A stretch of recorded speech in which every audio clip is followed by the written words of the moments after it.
Joining us now is former Republican Speaker of the House, John Boehner. He's the author of On the House, which debuted at #1 on the New York Times bestseller list. Speaker Boehner, great to see you. Alisyn, good to be with you. You heard Dennis reporting just there. Donald Trump is obsessed with the 2020 election. He's obsessed with these so-called audits that are going on in some counties around the country. And Maggie Haberman of the New York Times just reported this week that he is telling people he will be reinstated as president in August. What are your thoughts? Listen, we had an election. I've been through many elections and have been involved in many elections over the last 40 years. And, I heard what the president had to say after the election, day after day, and I kept looking for facts. I want evidence. And never did I see any evidence, nor did any judge see enough evidence to turn any of these elections over.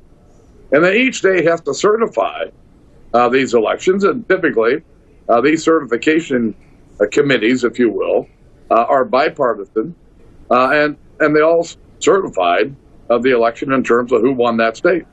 Listen, Joe Biden won the election. It's very clear. I said it several days after the election because it was clear to me then. But Speaker, you're being very rational. I mean, that's everything you're saying. Of course, we all know you're being rational. You're being fact-based. But the problem is that Donald Trump's rabid supporters believe what he says. And I'm just wondering, do you think that it's possible that we'll see another attack like we saw on January 6th as a result? No, I don't think we're going to see another attack. There were a lot of Trump supporters there, and frankly, some radical right-wing groups used the Donald Trump supporters to cause an insurrection at the Capitol. One of the saddest days in American history. I don't think we're going to see that again. Why not? Why wouldn't we see that again? Well, listen, there's some people that might believe the president and his musings, but most people in America are pretty rational about what happened. They've seen the evidence like I have, like you have, and it just doesn't appear to me that he has that kind of support going forward. Do you think, from what you've heard of Republicans in Congress, that they're trying to whitewash that day of what really happened? No, I don't think they're trying to whitewash it. I think they've got concerns about the makeup of this so-called investigating committee.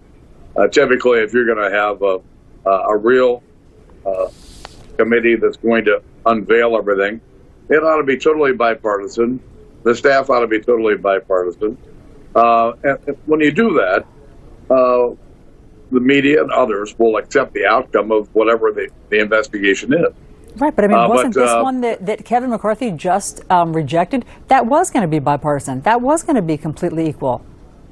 Not at least the facts that I have didn't indicate that in terms of the makeup, nor the makeup of the staff, or frankly, what the boundaries of the investigation were going to be.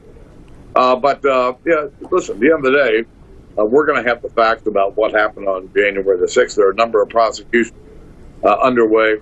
And a number of, frankly, investigations that are already underway in both the House and the Senate. So we're going to get the fact what the forum may be. Certainly, they disagree about it, but we're going to end up with a fact.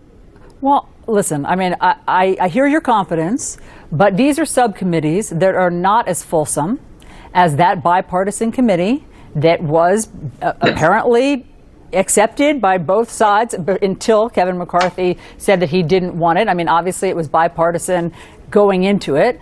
And the prosecutions are for the people who went, but they're not looking at exactly what Donald Trump's role was, exactly what he was doing during those hours, exactly why help didn't come sooner. Don't you want to know those answers? Oh, no, there are a lot of unanswered questions, and but I'm confident we're going to get the answers to those questions. And whether it's a subcommittee or a committee in the House or the Senate, eventually we will get all of that information. And I frankly have no doubts. Since the 2020 election, 27 states, mostly led by Republican state legislatures, are in the process of passing more restrictive voting rights, voting laws. Are those helpful or harmful? Well, you know, each state goes through this after an election. I served in the Ohio State House for 6 years in the 80s, and Typically, after an election, you go look at what worked, what didn't work as well, what needed to be changed. But typically, in Ohio anyway, any changes to the process were done in a bipartisan fashion. And so if states are going to look at this, especially with all the exceptions that were made during the 2020 election cycle as a result of the pandemic.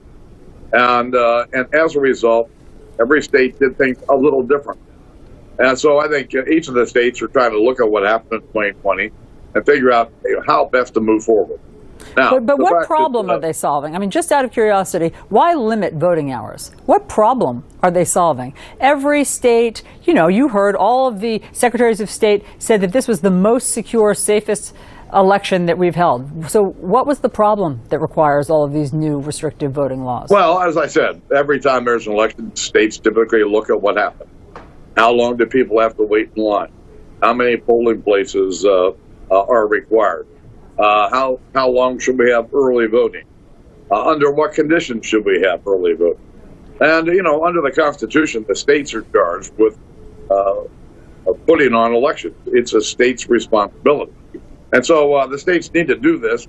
What concerns me is the fact that it seems to be happening in a very partisan way. People need to have confidence in the election process. And I think what typically would give them confidence is to see a state legislature working in a bipartisan fashion to make any changes they feel that are necessary. And so the appearance of these partisan changes, in my view, really undermine the confidence that people should have in the election process.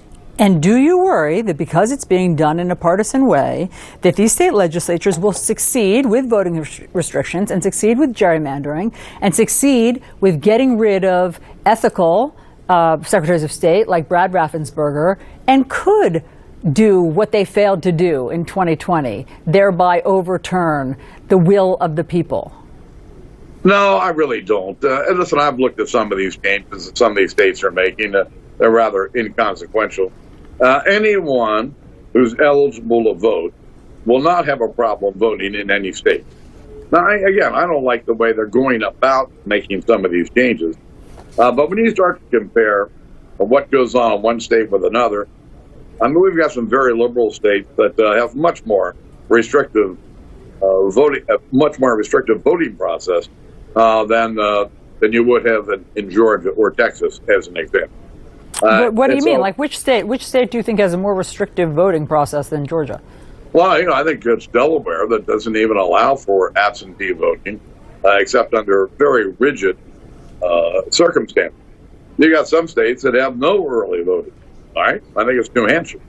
And so when you begin to look at these, how the states run these elections, you'll see that they're all run very different. But each state has a history of how they do elections, and they tinker with it along the way, each of them. Speaker Boehner, we have